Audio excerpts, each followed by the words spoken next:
അസ്സലാമലൈക്കും. ഈ കടയിലേക്ക് എന്തെങ്കിലും ഓർഡർ ചെയ്തിനോ? അബു എന്നല്ലേ പേര്? അബ്ദുസലാം. എന്തെങ്കിലും ഓർഡർ ചെയ്തിനോ കടയിലേക്ക്?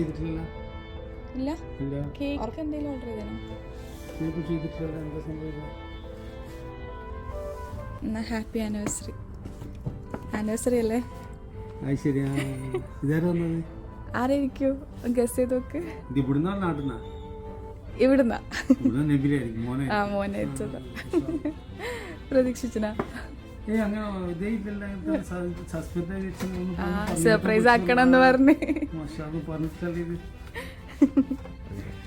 ഹാപ്പി അല്ലേ? ഭയങ്കര ഹാപ്പിയല്ലേ? നല്ല ഹാപ്പിയല്ലേ? ശരി. എന്തെങ്കിലും പറയാനുണ്ടോ മോനോട്? എന്ത് പറയാൻ, സന്തോഷം തന്നെ പറയാമെന്നില്ല. അപ്പം